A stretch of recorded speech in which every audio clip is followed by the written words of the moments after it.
Hey guys, this is Garrett Wong, also known as Ensign Harry Kim from Star Trek Voyager, and you're watching Astronomy Live.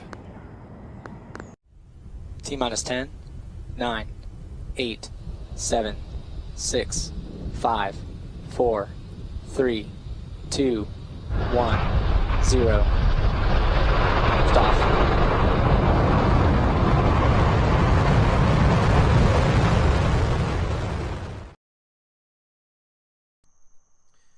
Hi folks, welcome to Astronomy Live. Tonight, I'm hoping to get some image data on the Whirlpool Galaxy M51. So, I've got the telescope pointed at the Whirlpool Galaxy and I'm collecting the first 5-minute long exposure. Not going to go too late into the evening tonight. I've got work tomorrow, but I do want to get some pictures here while we've got nice clear skies tonight.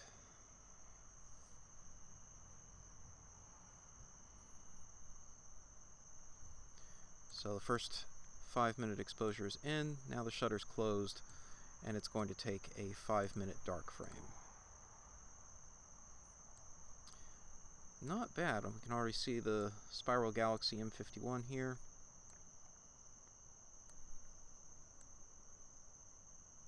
And its companion. All the colorful pixels are hot pixels, and those will be removed by calibrating with a dark frame that is currently being taken by the camera. I'm shooting at the native resolution, the native focal length of the 8-inch LX200 tonight, so it's at the full 2-meter focal length, no focal reducer. A few years ago, actually quite a few years ago at this point now, back in about 2017 or so, I did this when I first bought the adaptive optics unit, the A07, and really wanted to push its limits and see what it was truly capable of, because the LX200 mount that I'm using is not known for being good enough to do this, for being good enough to run 5-minute long exposures and produce a more or less perfectly tracked picture due to the periodic error that's just inherent in the mount. But the adaptive optics unit has a tilt-tip mirror that can rapidly respond and correct many times faster than the telescope's own gears and motors can. So the guiding is primarily relying on the adaptive optics tilt-tip mirror, and because of that I can run exposures at much higher focal lengths than would normally be possible even with auto-guiding. So I think this was the first target I had for that adaptive optics unit, and it worked. I ran several hours of exposures at 5 minutes and got a decent picture of M51. So tonight I'm basically just gathering more data, collecting more light on the target, and I can even combine that light with the pictures I took back in 2017 for an even bigger stack. But tonight I'm going to be streaming the live pictures as they come in individually of M51.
Just gonna tweet out the link to the stream.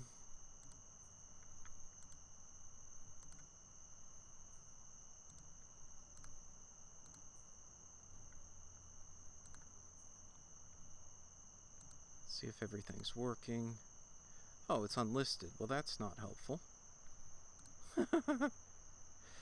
Oh dear. Why is it unlisted?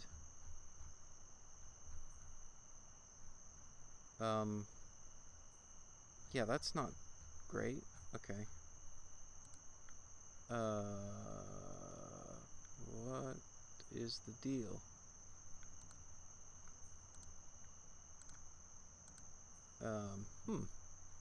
That's why no one's watching.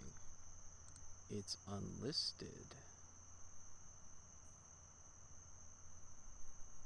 Why is it unlisted?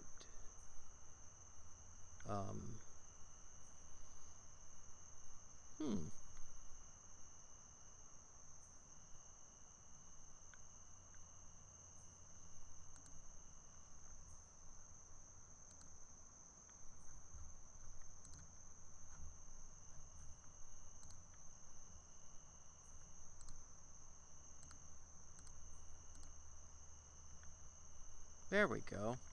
Hey, now we're public. That's weird. I've never seen YouTube default to an unlisted setting on my live streams before. That's peculiar.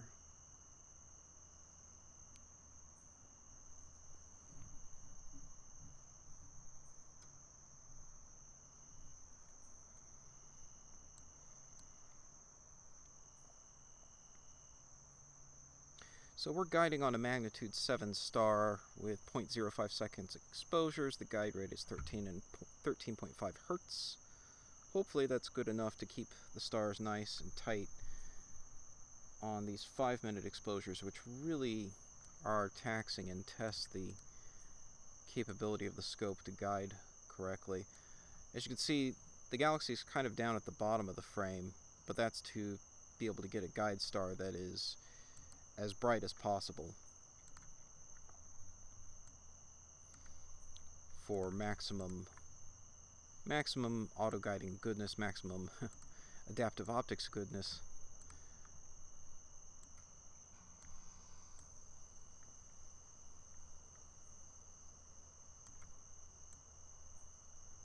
And yeah, you can really see the spiral structure of M51 and in the individual pictures, which is nice.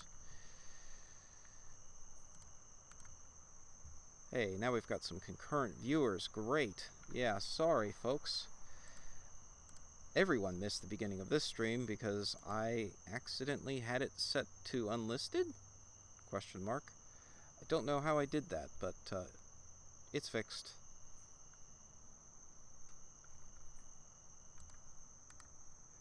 So yeah, while we take some pictures, let's talk about the recent controversy surrounding my film photography. Yes, it turns out that there are some people who think that galaxies are fake, apparently. And they think all amateur photos of galaxies are fake. Which would imply what you're seeing right now is fake. Which is real interesting. And by interesting, I mean hilarious. So, Mikey Smith did a response to my video on film astrophotography and why this shows that these deep space objects are real and you can have a real physical record in the form of the negatives that I can provide to anyone who doubts that these things are real. Well, and I even said in that video that I would be happy to provide the negatives associated with that video. He didn't really, I don't think he really caught on to that, and he certainly didn't seem to understand the implication of having that kind of evidence. But I have to say that his response to my video is just hilarious. So I kind of wanted to talk about that a bit. I mean, there's a lot going on there. Mikey is hilarious. I agree. Thank you, Steve Ballman. And thank you, Mark Otto. So, let's dive into it, I think. But do keep in mind, forewarning, he uses some colorful language at times that would normally exceed what I would allow on this channel, which I try to keep everything very PG family friendly here. So, be advised, if you don't want to listen to somebody ramble on a conspiracy theory that my photos are fake, I totally understand, and this live stream may not be for you, and I apologize if that is so, but I can't help it. I watched a bit of it, and I cracked up laughing. I cracked up laughing so hard I had tears in my eyes, so I figured it would be fun while actually showing the Whirlpool Galaxy, while images are actually coming in to the telescope, and it's tracking the Whirlpool Galaxy and photographing the Whirlpool Galaxy, to talk about someone who thinks it's not possible to photograph the Whirlpool Galaxy because the Whirlpool Galaxy doesn't exist and neither does any other galaxy. No, I'm not joking, and their basis for this belief apparently is they haven't seen it. Yeah, that's pretty much it. They haven't seen it, they haven't photographed it themselves, despite trying with, and I'm not joking, but binoculars and their cell phone, trying to take pictures with their cell phone through a pair of binoculars. Anyone who's been watching this channel for any length of time, I think, will understand that that is not ideal as a setup for deep space astrophotography. That's not even suboptimal. I would classify that as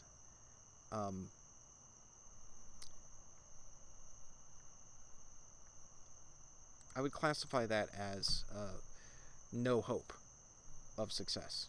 That's a 0% chance of success. Success was never in the set of possibilities with that kind of setup. And I'm not saying that to say that you have to have a high-end telescope by any stretch of the imagination. In fact, the equipment I'm using tonight is very outdated by today's standards. But you've got to have more than a pair of binoculars and a cell phone camera. I mean, really, you need to have at least a basic tracking mount, right? Okay, so let's get into it. Let me see here. Pull up Mikey's video on the old YouTube, and we'll do a reaction to at least the meat and potatoes of it.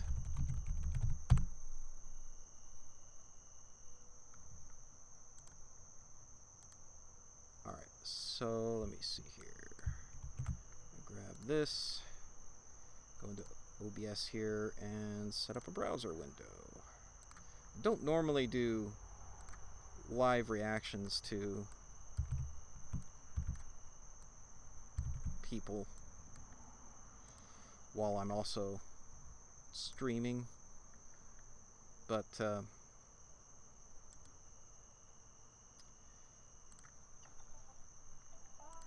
yeah, we don't need that, we don't need that, we don't want copyrighted music or anything, so let's skip forward here. Okay, let's go to where he's looking at my video on film photography.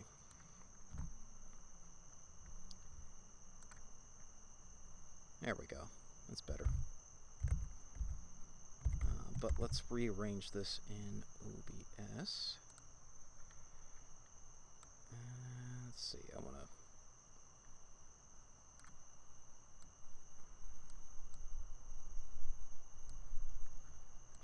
maybe rearrange this, maybe pull this over this way so we can have a nice view of that galaxy he thinks I can't possibly be photographing, let alone videoing. We'll get into that, but there we go. Now I can expand this a little more.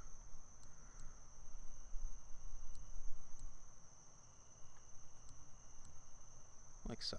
Okay. Alright, that's a little better. Alright, let's see what Mikey has to say. Just don't show the toe. Yeah. I hear there's something about that. I don't really know much about Mikey Smith. This is pretty much my first time watching any of his content, so this is all new to me, but let's see what he says. And let's make sure you guys can hear what he says. Like I said, I apologize. I don't normally do live reactions while also doing live astrophotography. Is that going to work?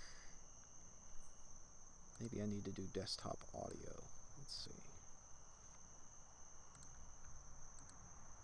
Videos. Space objects. For the last few months, I've been taking photos with a mechanical film SLR camera attached to the telescope. Let's turn him down. 25 years turn ago, me I up was using this a little bit. Newtonian telescope on an equatorial mount. It had a mechanical clock drive, but that wasn't good enough to do any kind of deep space work. The best I could... Okay, so guys, let me just know in the chat if the audio levels sound good. Can you hear? It's me talking on him reacting to me, but as he begins to talk, let me know if he's too loud or too soft. Again, deep space does not exist. hope for were some photos of the moon, and they were nothing to write home about, but I was nevertheless hooked on the hobby. I'd always wanted to do deep space astrophotography, but it simply wasn't in my capability. Again, there is no deep space, no depth, no nothing. Back then. But now that I have a much more capable telescope and the ability to do some proper guiding, I wanted to see if... Okay, too low. Okay, that's fine. Let's see if we can fix that.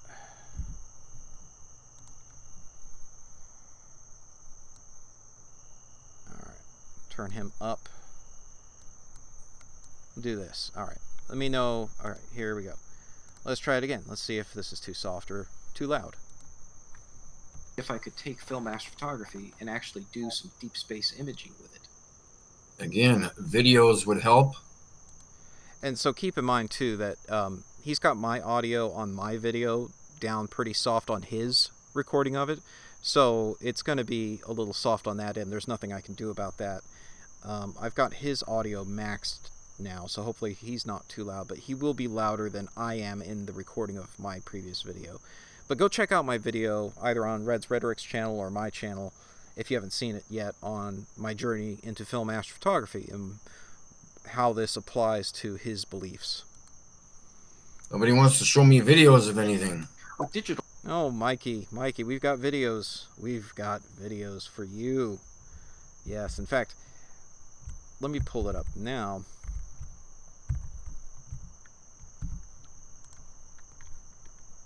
And just run this in another corner. The maximum ADHD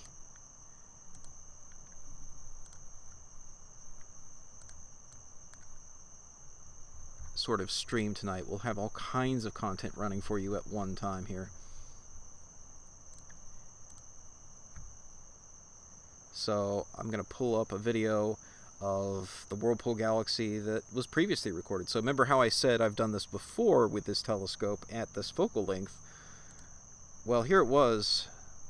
Again, this was back in about 2017.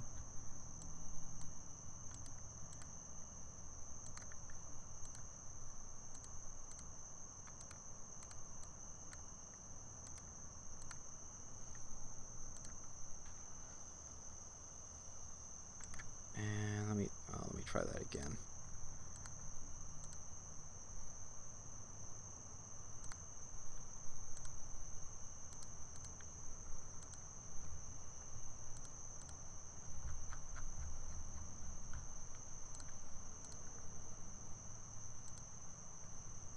There we go. So, Whirlpool Galaxy looking much the same tonight as it was back then, but yeah, this was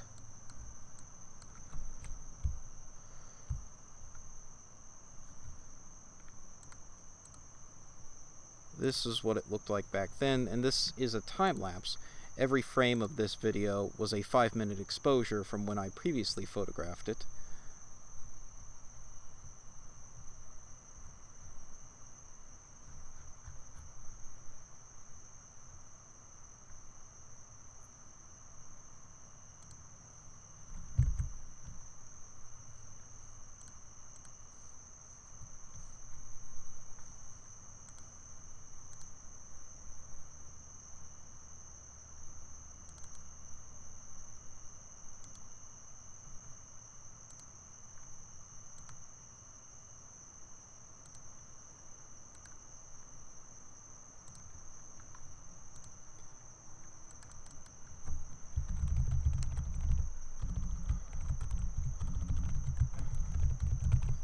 Just label that.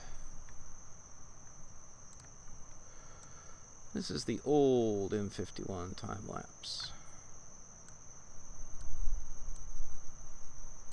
But there it is. like I said, looking much the same as it is tonight. So we've got the live, and let me add a label on that.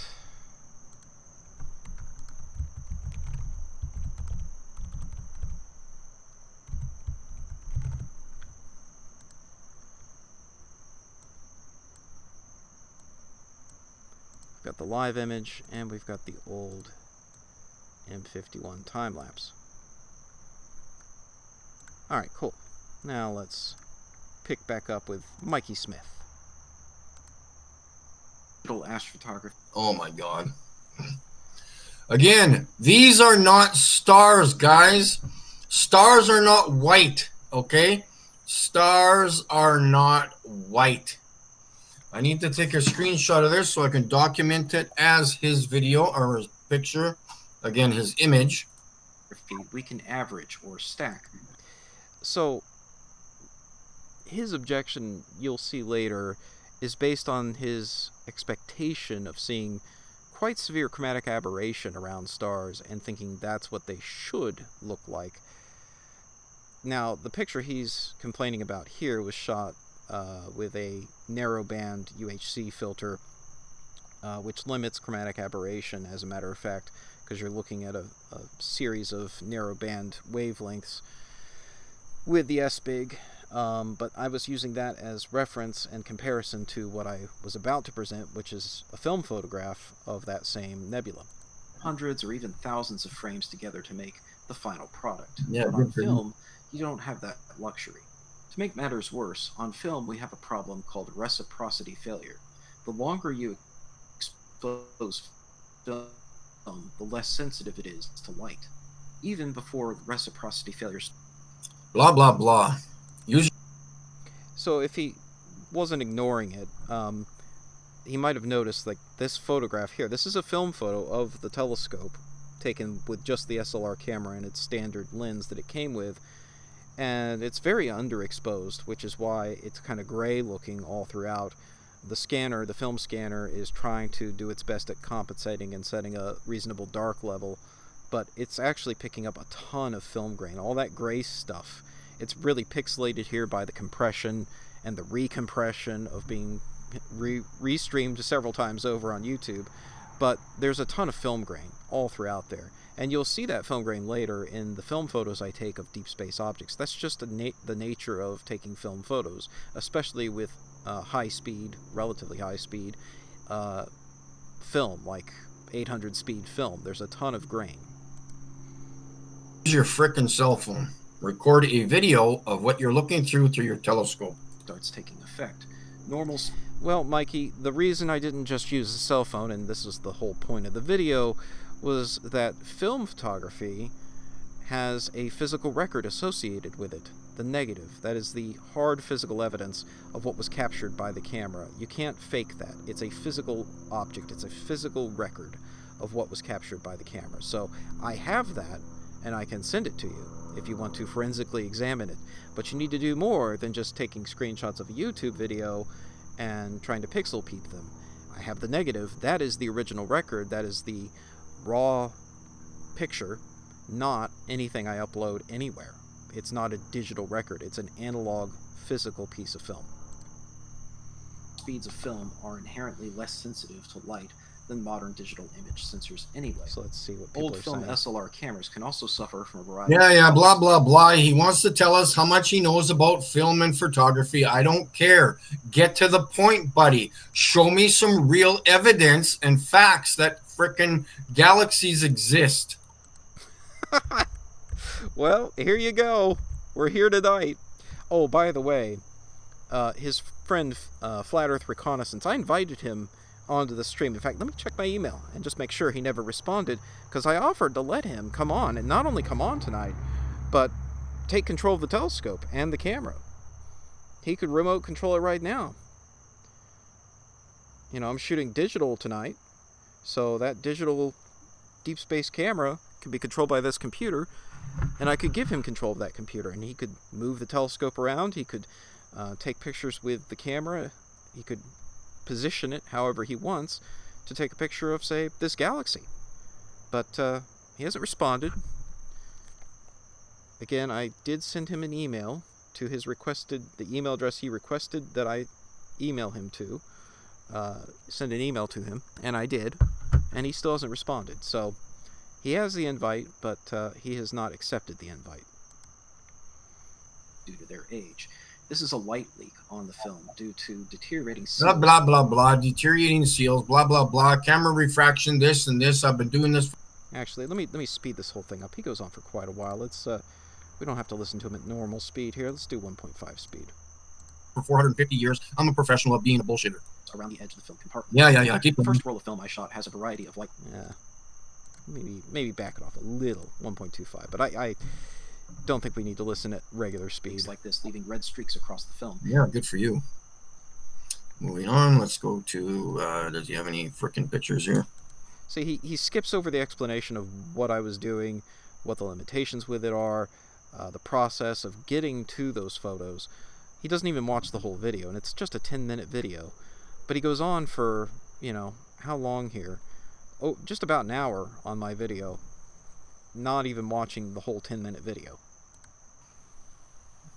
What is this bullshit? While the film camera was exposing on a piggybacked refractor. Of course, you could also use a separate autoguider camera. But to test my skills, I wanted to do things the old-fashioned way, with an illuminated reticle So here's my eyepiece. illuminated This reticle eyepiece. uses an LED to illuminate a reticle in the middle. But a proper guider eyepiece would actually have an open square in the middle of the crosshair to allow you to see the star while it's dead in the center of the eyepiece.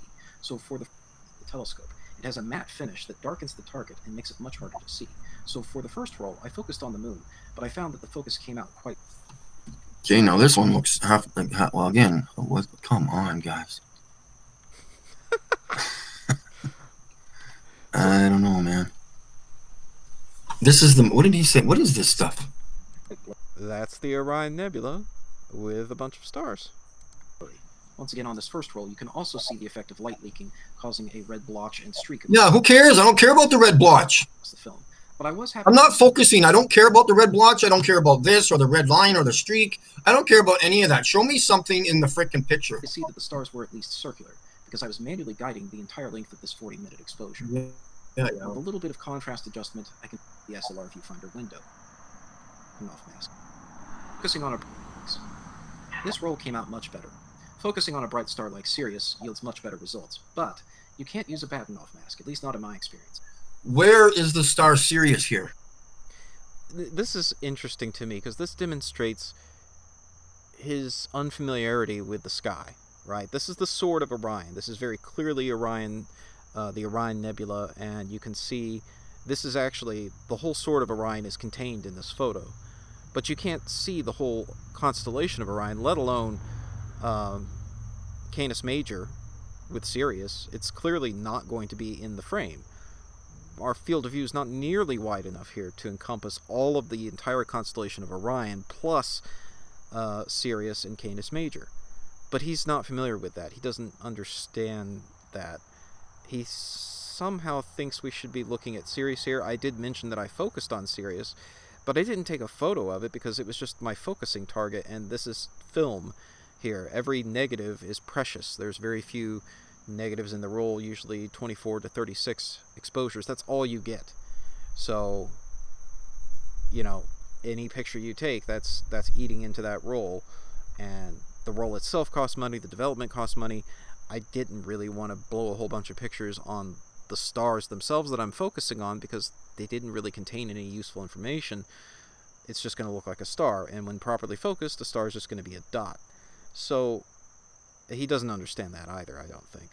But certainly my focus on this roll was to get the Orion Nebula, and I also took a shot of the Rosette Nebula that night. But he doesn't understand that, so it's interesting to me. He sees, we have here the Sword of Orion, and he thinks that Sirius should be in the frame? Not even close.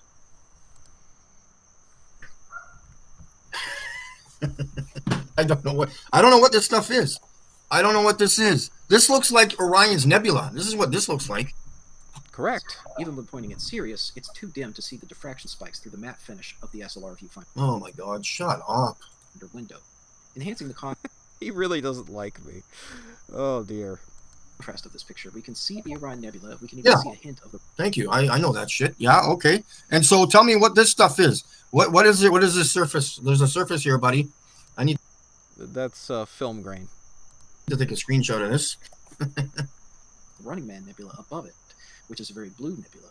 But the problem is Orion is not supposed to look this blue-purple sheen. Yeah, literally the thing he's calling a surface is the film grain. Like, film is composed of individual tiny crystals that are altered by light and produce the image we see as a negative. It's a little more complicated with color film. I won't go into that, but the point is, at the end of the day, you're left with a picture that is a negative, and you have to turn that into a photopositive. But the individual grains are visible when you zoom in on the negative like this, or on the photopositive like this, as what looks like random distribution of this grainy noise. And we saw the same thing with the photo of the telescope itself. In fact, that film grain is straight over the telescope the portion of the telescope that is underexposed. So is he saying that surface is between me and my own telescope? Because that's what his suggestion here is going to imply. Exactly. It's not showing much of its deep red hydrogen alpha color. Oh my god, deep red alpha color? What are you talking about? Now, of course, by eye, even with the See, again, the telescope is not showing you what stars look like. They're all faded out. They're fuzzy. Oh my god. Faded out? I don't know why he thinks they're faded out. I mean, if anything, they're a little overexposed, some of them, but there are fainter ones there, and yeah, they're, you know, when he says that it's not showing you what they look like, I have to, I guess I kind of interpret that to mean he thinks that out-of-focus images or severe chromatic aberration on stars is what they should look like. And when you see nice, tight stars, like you see here in this picture, that aren't bloated, well, then that's something wrong. No, that's what they really look like in focus. They are point-like light sources. When properly focused and properly exposed, they should just look like small dots in the image.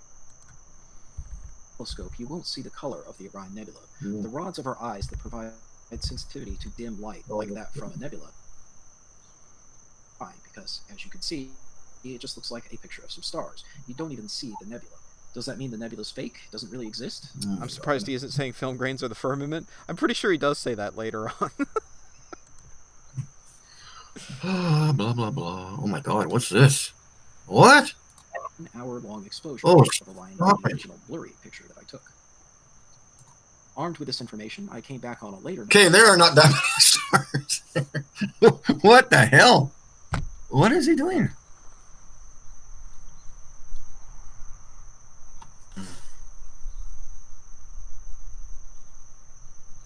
I don't know. Guys, DJ the Moon, help me out here, man. What is going on? With a new roll of Amber T800 and manually guided this 1 hour-long exposure of the Rosette Nebula. And you can Clear to me, I see the big red nebula in the middle of the picture. You don't? That's the Rosette. So, he's really confused by it, but that is... These stars are all in front of that red shit. How does he determine that? I'd like to know. How did he determine that? Because those stars are brighter than the nebula, yes. I would expect that. But how did you determine they were in front of the nebula? Pretty sure you didn't measure them by parallax just now. So,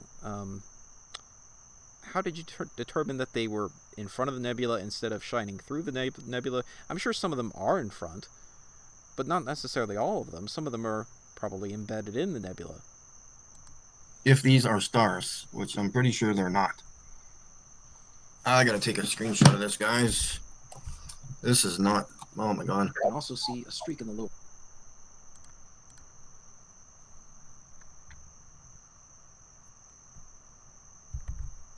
right from a plane that flew through the exposure. Where? Let's back that up. Oh, that streak. Roll of Amber T800 and manually guided this 1 hour-long exposure of the Rosette Nebula, and you can clearly see the nebula there.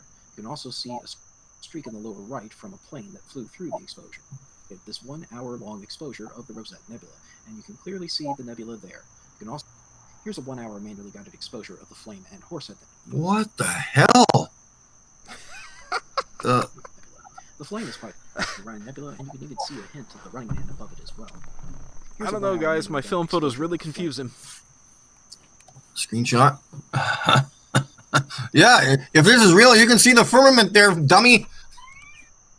Okay, so there he said it. Yeah, he said the thing. He thinks film grain is the firmament. Oh, we got some yellow stars now. Cool. Yellow stars, blue stars. Oh my god, this is funny. Frame, but with more time on them, you'll be able to bring out more detail, such as in this. I love the way he's talking. And because it's a 35mm piece of film, it has a. It's a 35mm piece of shit. Well, I can't even talk like him. I don't care about his fancy fucking language. Just record a video. It should not be hard. Anyways, let's go to the screenshots. I don't know what the fuck we're looking at here, so we need to be analyzing them. Well, Mikey, I'm recording a video for you tonight. I hope you like it.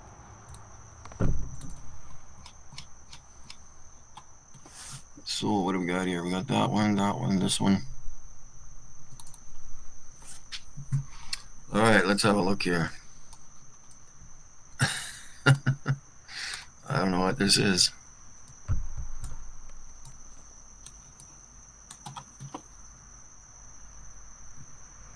Hey, what is this? DJ New Moon, what is this? He's got something on the screen here.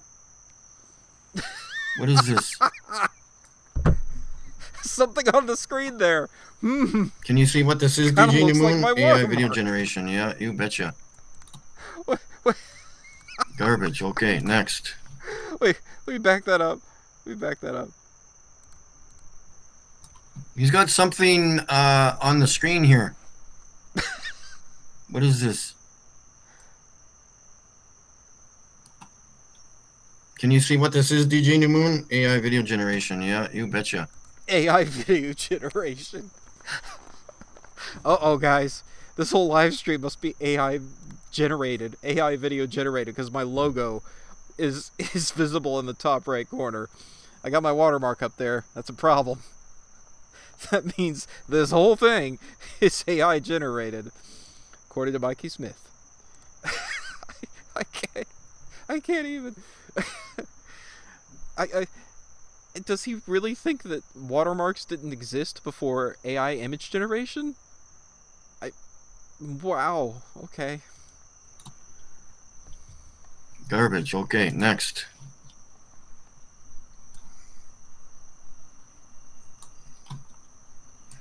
I'm going to bring up my nebula pictures right away here. We're going to look at them. We should do a side-by-side comparison, actually. Let's. This, I don't know what the hell this shit is, but... I mean, he didn't even... Again, if we were zoomed in... He didn't even focus on my really good Orion Nebula photo. He focused on the one I did with the Kodak Ultra Color film that I didn't like. Because I didn't like the fact that it was not sensitive to hydrogen alpha, so I came back at it with Amber T800 and came out with much better results. But oh well. So let's see what he does here with my Kodak Ultra Color photo. Not much. You would... These stars... I don't know, man.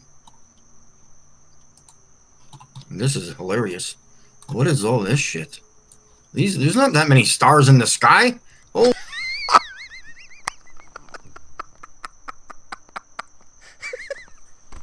Oh, there's not that many stars in the sky.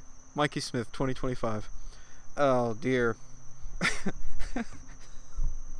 So he doesn't understand that if you do an hour-long exposure, okay, so the camera is open, the shutter is open, exposing a single piece of film for an hour, even with reciprocity failure, you're still going to detect far more stars than you could ever see by eye, because, first of all, this is being shot through an 80mm telescope.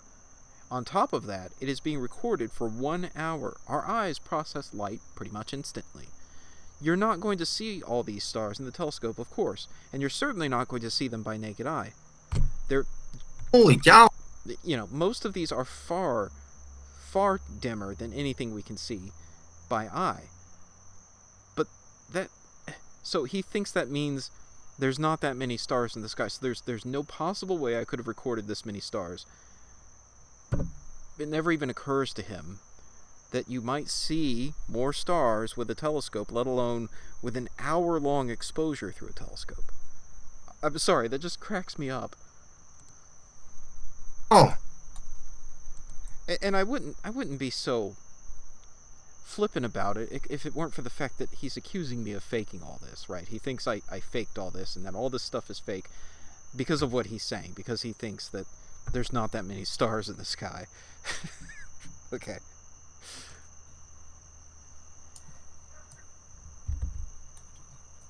and then again, like I show you, there's no depth. Okay, so all of these stars, all these bright lights, are in front of this orange-red blotchy thing. Yeah, no. I mean, again, he has done nothing to demonstrate that. And while some are no doubt foreground, some are also going to be, you know, embedded in the nebula, and the nebula will be obscuring stars behind it, of course, but he has done nothing to demonstrate that every single one of the stars is sitting in front of the nebula, and that none are even slightly dimmed by gases of the nebula. But he doesn't understand what the nebula is to begin with, of course, right? So, you know, it's very tenuous, very, very faint, which is why my first attempt to try to even photograph it was a failure. The Kodak Ultra Color didn't detect the nebula at all. It just detected the stars, right? But as I said in the video, that doesn't mean the nebula's not there. That just means the film that I used on the first attempt was not sensitive to that wavelength of light. And when coming back at it with film that is sensitive to that wavelength, suddenly you see the nebula. But it's very tenuous, right? There is no stars behind it or anything. It's all at the same level. And then again, here's some more shit on there.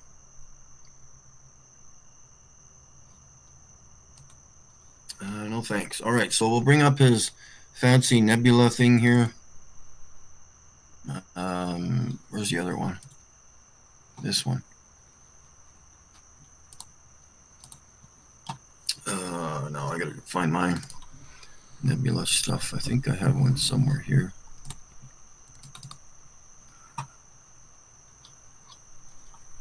I gotta sit down someday in the next month. After I'm done doing some work on the farm, I am going to put a few things together, and I do not have one here. Just give me a minute to I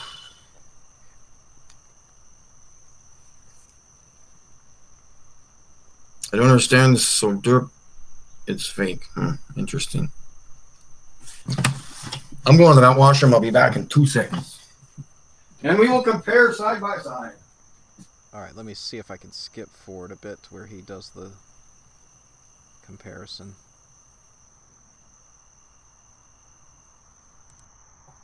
These other people, they always go, oh, well, I've got this astronomer guy.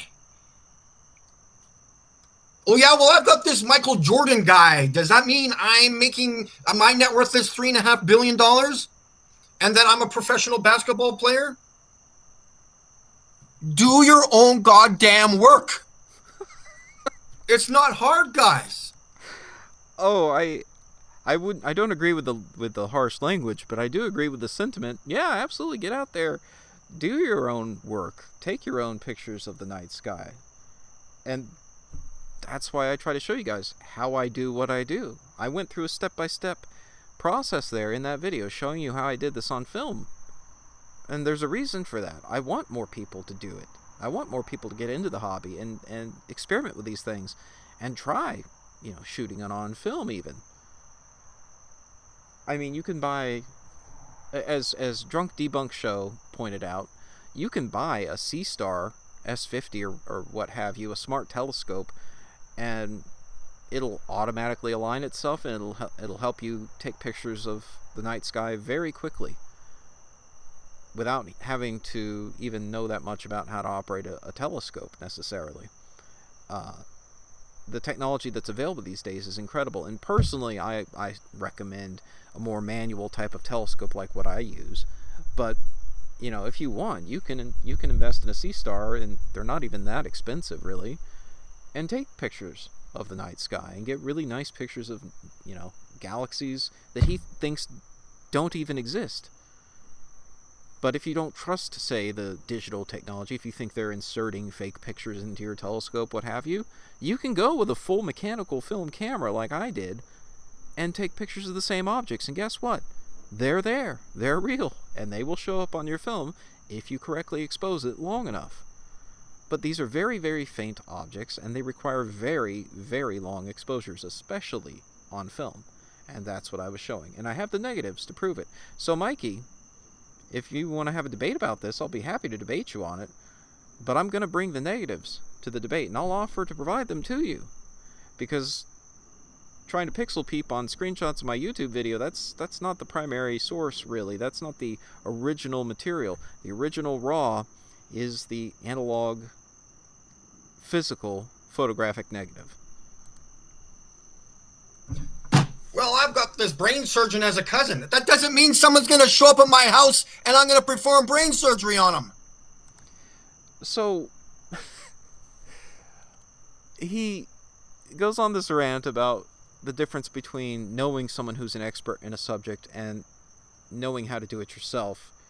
Not understanding or seeing the irony of trying to take a picture of a galaxy through a pair of binoculars with a cell phone and failing to do it, and therefore concluding that no one can do it. He doesn't see the irony in this. I think it's hilarious, personally. What is wrong with people? Seriously. I don't get it. What am I doing here? Let's look at my pictures. We'll do side by side. Side by side. Side by side. Take that down. Put that there. Ding, dang, ding, ding, ding, dang. Screenshots. Oops. Pictures and screenshots. So, oops, no, we need downloads. That's where I went. All right. So we've got Mikey's nebula picture. Let's go back and grab that punky's. What was that, a screenshot now?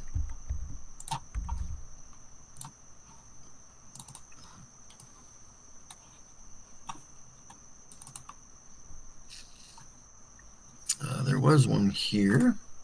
This one is the one I want to look at.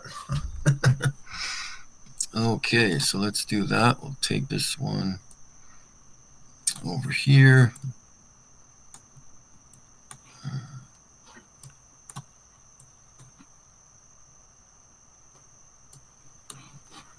And I want downloads.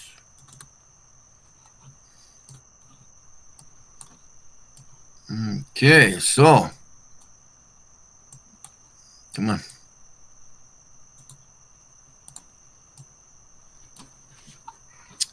Oh, are you serious? Oh my god. And this one. So something I want to point out here, I heard on Drunk Debunk Show them talk a little bit about the difference in the apparent orientation of the two pictures, and I think someone thought that it could be due to the fact that he's up in Canada and I'm down in Florida. But a couple things. One, my shot was taken with the telescope polar aligned. However, and so I don't know that Mikey was polar aligned. I seriously doubted if he was using binoculars. And so he would have been subject to field rotation. But in addition to that, there is no hard set orientation within the telescope for the camera on mine. So the SLR is attached to the the SLR is attached to the telescope with a nose piece that attaches to the T-ring adapter on the camera, and it's essentially just a cylinder inside of another cylinder, and it will freely rotate. There's no locking mechanism. It will just freely rotate, and I just eyeballed it trying to get it straight in the telescope, but it's going to be maybe a couple degrees off anyway. So keep that in mind, that although my telescope is polar aligned, the camera was just eyeball aligned within the telescope, and you can free spin it. I mean, you could turn it any direction you want. Later, when I took a picture of the Orion Nebula through the main telescope, I deliberately turned the film camera 90 degrees so that the sword of Orion would go across the long axis of the film so that I could try to capture all of it, and it did. It caught basically the whole sword of Orion through the main telescope. So there's nothing stopping you from turning the camera in the telescope, and in some cases it's maybe advantageous to do so to fit the shot that you want. But on the wide field refractor that I used for this shot, he's showing on the left, it was polar aligned, and it was roughly straight in the telescope, but it was just eyeball aligned. So I just want to make that correction.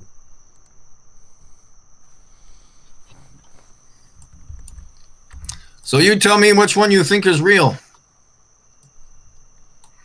Mine on the right, where you can see colors in the stars, or this?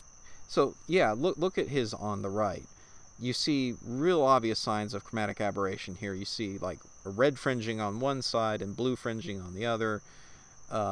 Yeah, real chromatic aberration issues there, which you would expect when using a cell phone pointing through a binocular.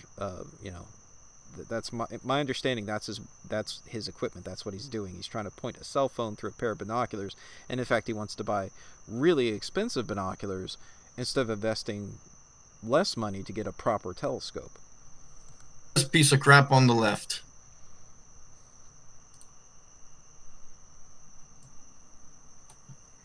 You guys tell me. Let's zoom in on that so we get a... There we go. Compare as we dare.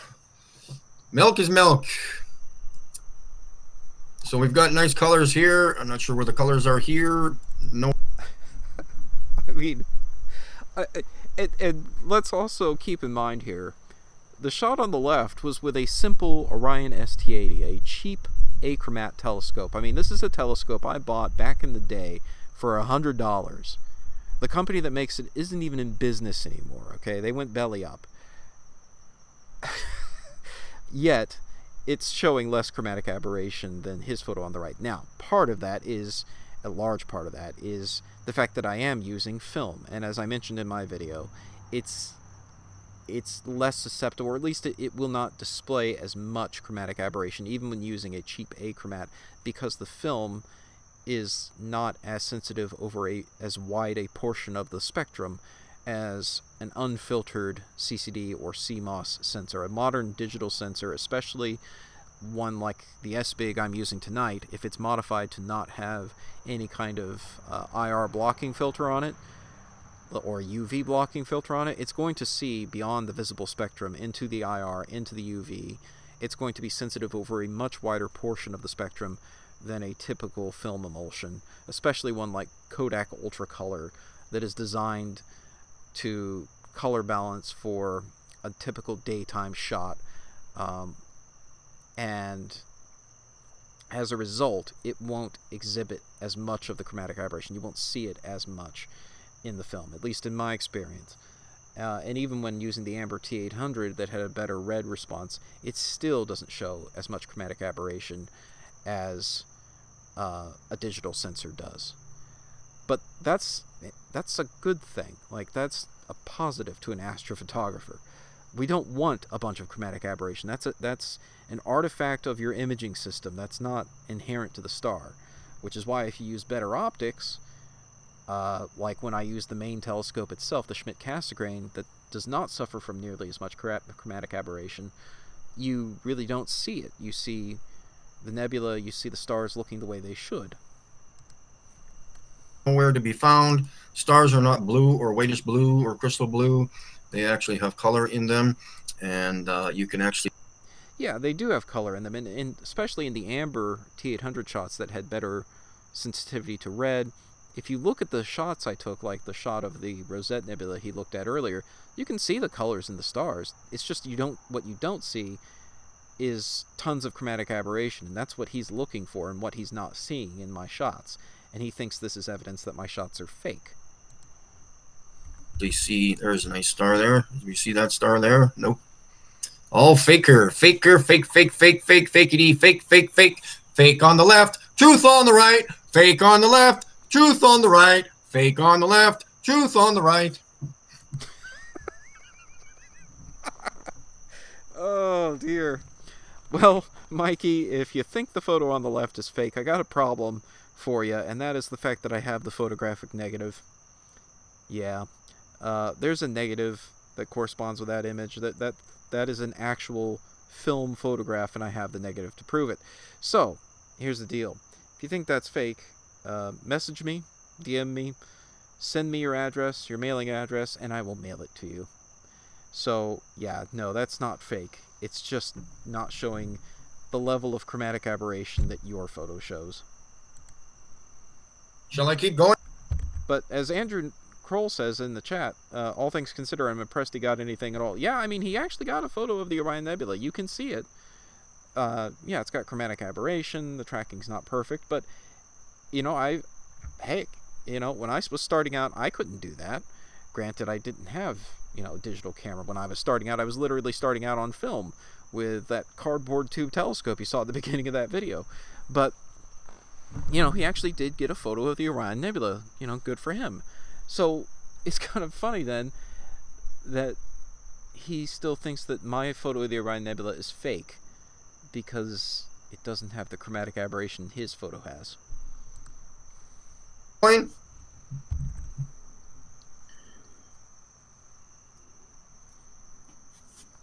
So again, for the piece of rat shits who love to never do their own work, what border scale is your city, Mikey? Light pollution is a big factor. Only when you're looking with your own eyes, light pollution is a factor. But if you have binoculars, it does not matter.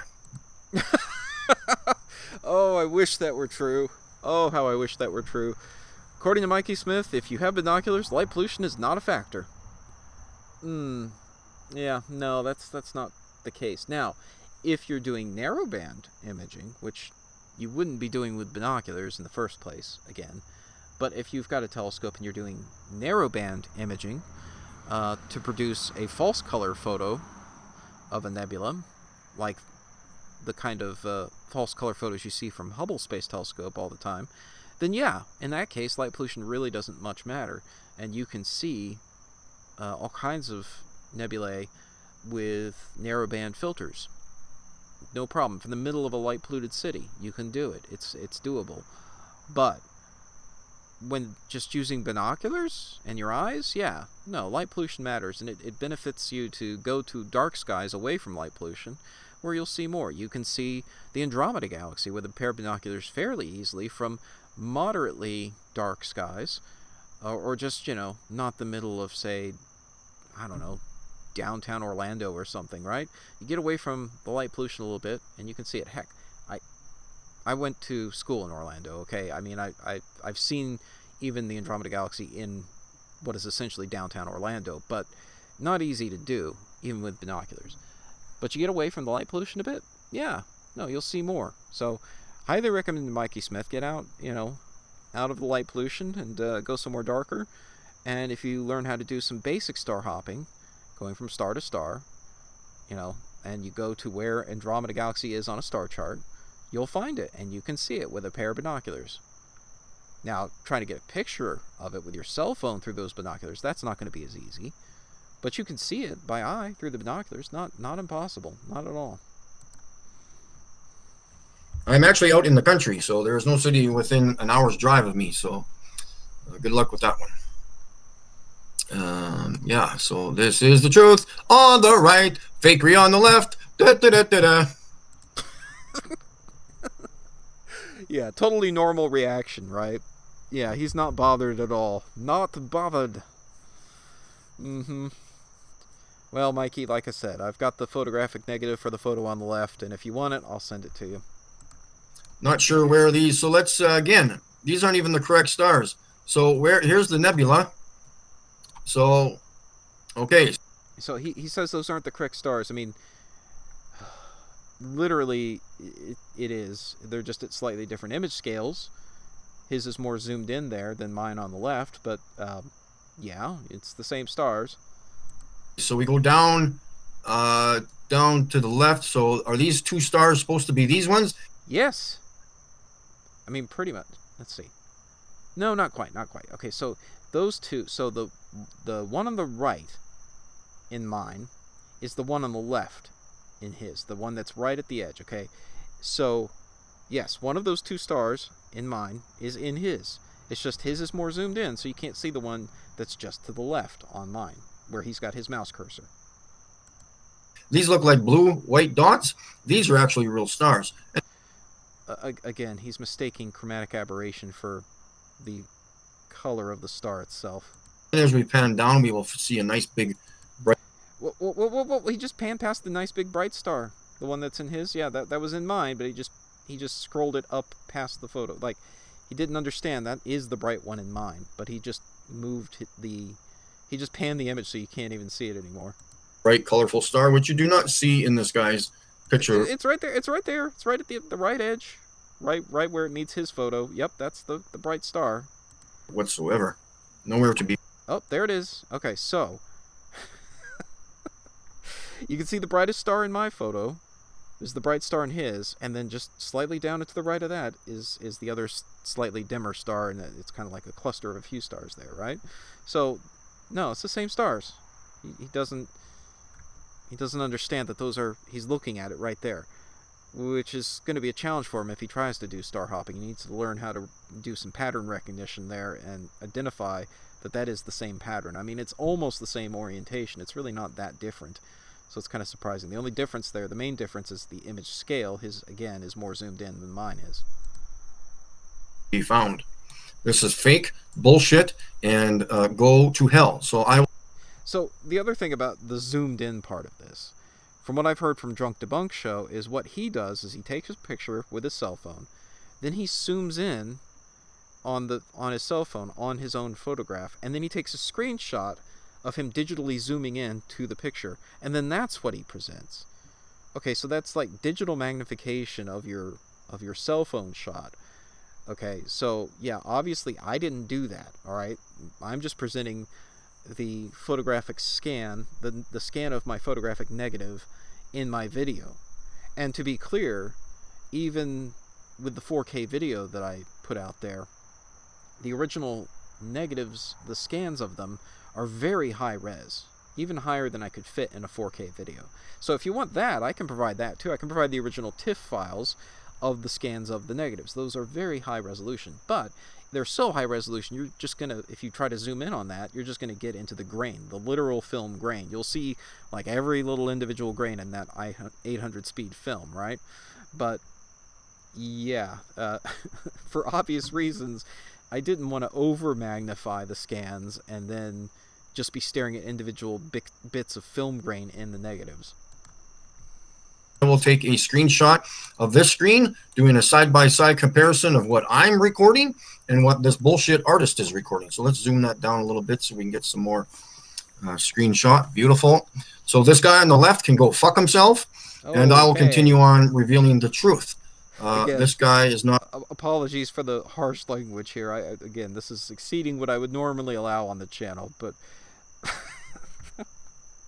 I just found his reaction so absurd and entertaining that I couldn't help myself. I wanted to share it tonight, but with the warning that yeah, he's not constraining himself at all in his feelings, and you can see he's got big feels about this. Big feels. Not revealing anything that is actually truth, and whiz bang boom. So yeah, good luck with all that. Mine actually has color in it. I'm using binoculars. This guy's got blue for whatever the hell he's doing here, but I wish him luck.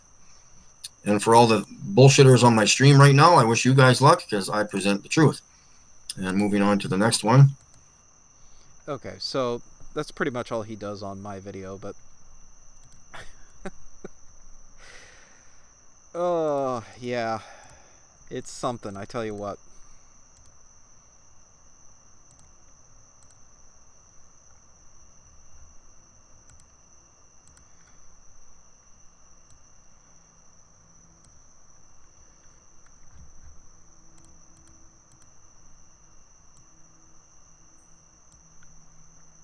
Alright.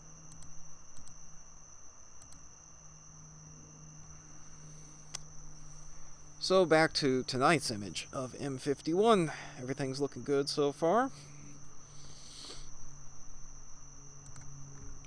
Looks like we've acquired, well, just about an hour now of light. Yeah, we're just over the 1 hour mark on light collection with the photos taken so far.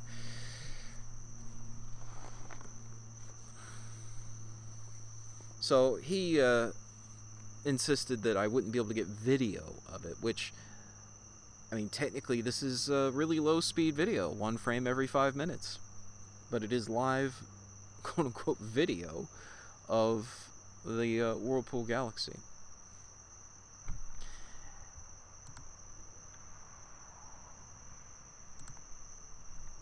Now, if he wants higher frame rate video, you know, instantaneous 30 frames a second video of the Whirlpool Galaxy, he's going to need, well, I would need some sort of image intensification, i.e. essentially night vision for the telescope. Can be done. I've seen it done. Literally, I think I've seen the Whirlpool. I'm pretty sure I've seen Andromeda and the Whirlpool with the night vision eyepiece. Like actual night vision like the military uses. You can get binoculars that will attach to an eyepiece and use that as night vision through the telescope, and you can see galaxies in real time that way, but they won't be in their normal colors, obviously. This is real color, this is true color with a single shot color camera.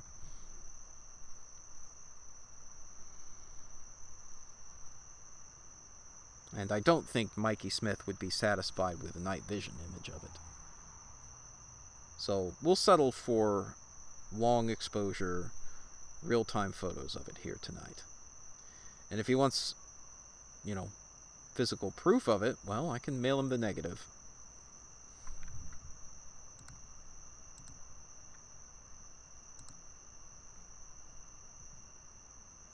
It has those white things around it. Fakey! That's right.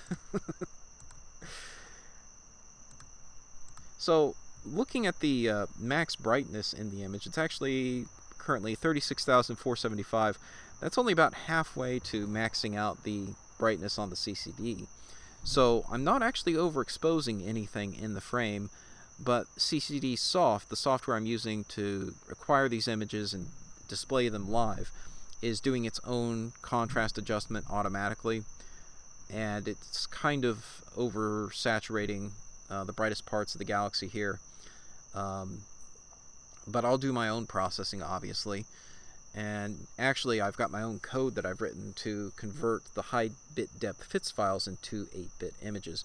So these FITS files that it's recording right now are 16-bit high dynamic range images. And so my laptop is only displaying, you know, 8-bit images. And so the CCD Soft is automatically converting that into an 8-bit image. And it's quite old software. It's not like modern software that is designed to handle HDR content. That's a relatively new development compared to the equipment I'm using tonight and the software that's running that equipment. So I've got my own code for doing a log transformation of the brightness values of the image in order to display both the very, very bright bits of the image in the center of the galaxy here and the very dim bits, which is what you saw in that time lapse that I was displaying earlier. That was actually processed by my software into this right here. This is processed by my software into an 8-bit image after doing a log transformation of the brightness of the image. And you can see the colors of the galaxy there very nicely.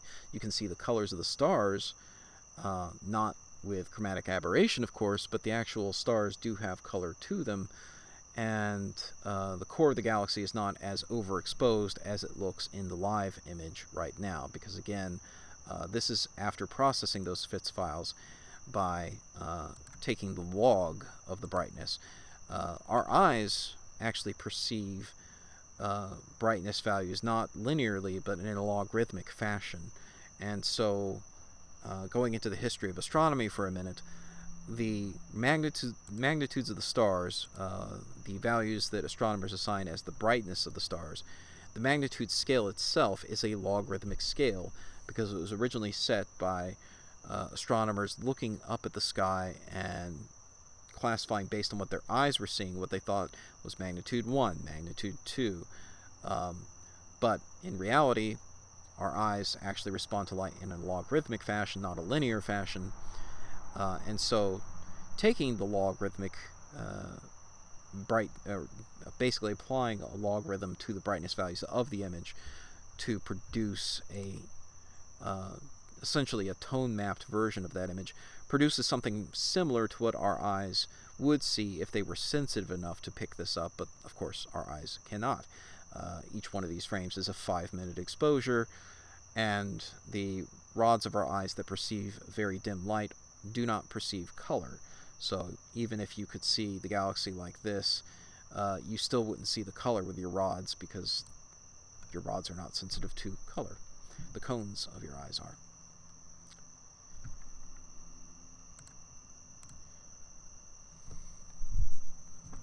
So, all that said, when the images are done being acquired tonight, I will stack them. I will, again, I'm probably going to try my own method of processing them instead of using sort of a tone mapping algorithm that's available. I might try just doing my own logarithm on the brightness values and call it a day, because I do kind of like that result.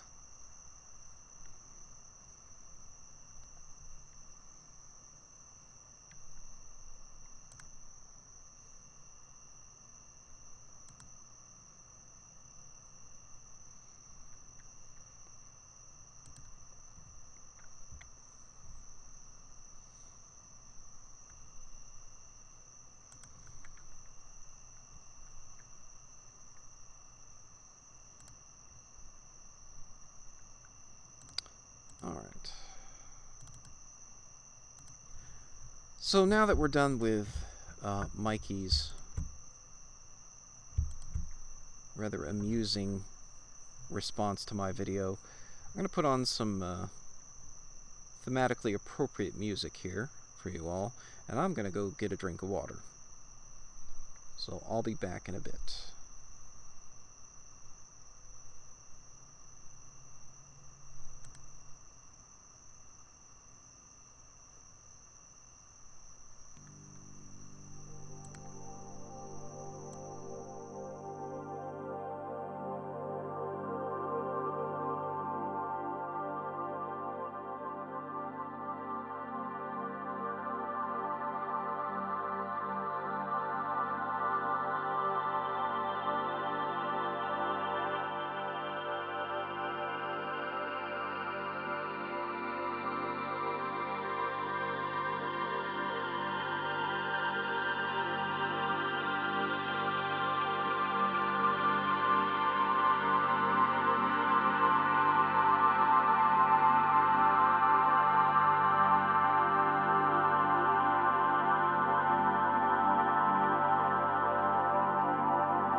Alright, I'm back, and while I was quiet, I was working diligently on stacking the first hour, 20 minutes of light that we recorded here tonight. So I did a quick and dirty process on those first images, and here is the result.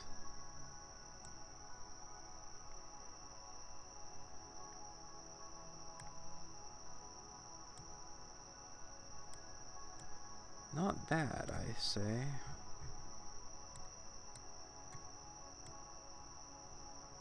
Not too shabby at all. Now, I still need to take flat field frames to calibrate the dust motes that are in the image, but I'm pretty happy with how that's coming along, and that's just the first hour, 20 minutes. We've actually collected now coming up on 2 hours worth of light, and I can also stack this in combination with the light from a few years ago when I first got the A07, and basically build out a multi-night image, which I should do more often, honestly. Take pictures of the same object over multiple nights. You can combine that light and stack up a very, very nice image, which of course is something you can't do with film. But you can definitely see the spiral nature of this galaxy. It's quite beautiful. You can even see little bits of pink, red light with nebulae that are actually in that galaxy. So you can actually see the star-forming regions in the Whirlpool Galaxy with this telescope. It's quite cool.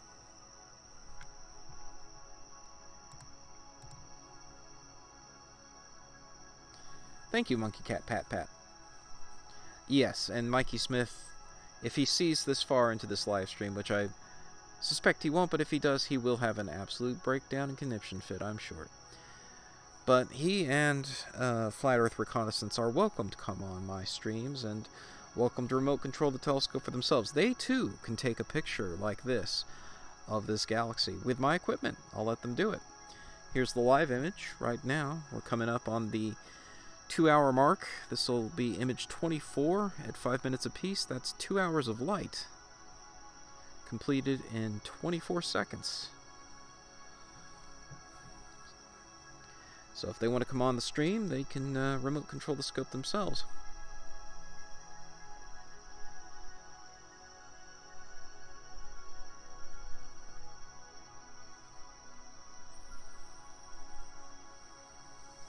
And if they want, I can even attach the film camera as well. We can run that on the piggyback refractor. Piggyback refractor is just sitting by its lonesome tonight. I don't have film running on it, but we could do that. I can shoot the film. I can send them the negatives. I can send them the negatives of the pictures I've already taken. So there you go.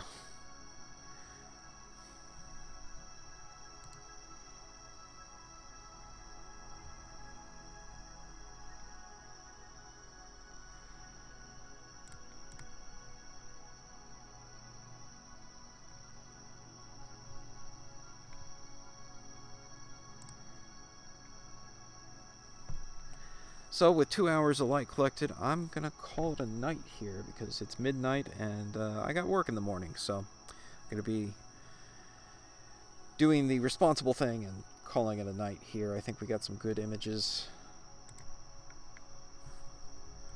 I'm just going to review what we just captured.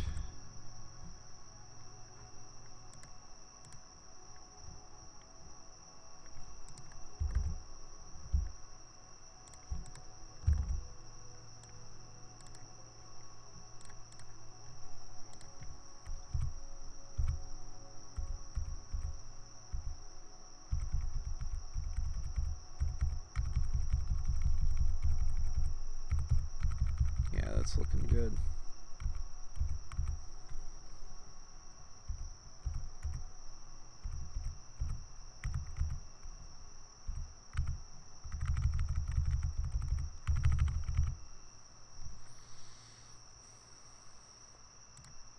So I'm going to sign off here and I'm going to take some flat field images. There's always long exposure film where you do expose for hours. Yeah, I mean, that's the thing. I had been shooting film, and I intend to do some more in the future. And the quality, yeah. So, the problem with film, of course, you got a number of problems, one of which is reciprocity failure.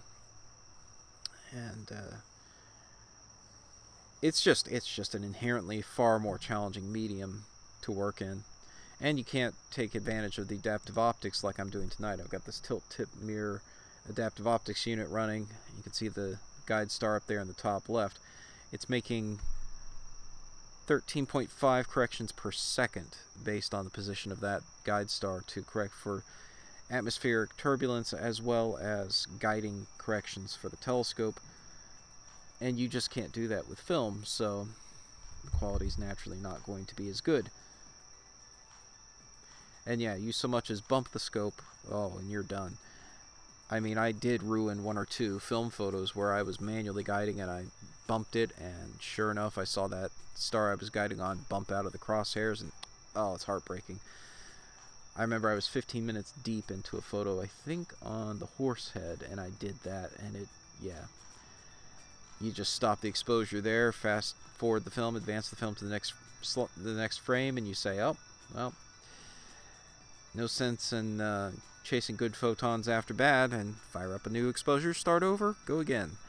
So yeah, those 1 hour exposures weren't always just 1 hour of work. Sometimes there were lost minutes in there as well, where I started a previous exposure, goofed it up in the middle of it, and had to call it good on that exposure, advance to the next one, and start over. It's not like digital where, oh, if I screw this up, if I were to slap the scope right now, well, all I did is ruin this last 5-minute exposure. I haven't done anything irreparable to the last 2 hours of light. But if you're shooting film, what you see is what you get, and if the exposure was still running, if the shutter was still open when you did something bad, well, guess what? It's going to be on the resulting photo. So, yeah, it's a really challenging medium. But I'm very happy with what I've been able to do with it. I mean, that was a dream of mine in high school and college, was being able to take pictures like this. And at the time, digital cameras were far more expensive, especially high-grade, sensitive digital cameras designed to do this kind of work right here.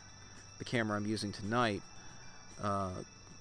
was designed and sold decades ago, around the time this scope was considered high-end, and it retailed for as much as the telescope itself.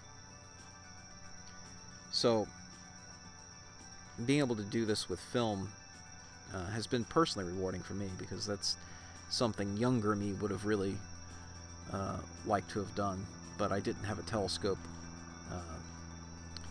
fancy enough where I could properly guide it like that. Alright, well, I'm going to call it there. That's now an hour and 5 minutes of light. So I'm going to stop the auto guider, stop the exposure, and I'm going to call it there. And I'm going to start tearing down, turn on some lights, and take some flat field frames for calibrating out those dust motes, hopefully. So thanks for watching, everyone, and until next time, clear skies. And if you see Mikey Smith around or Flat Earth Reconnaissance, be sure to send them my way. Let them know they're welcome to come control the telescope themselves and shoot a galaxy like this. And if they want the photographic negatives that I have, including a negative I have of Galaxies M81 and M82, I'll be happy to send that to them as well. Thanks for watching, and until next time, clear skies.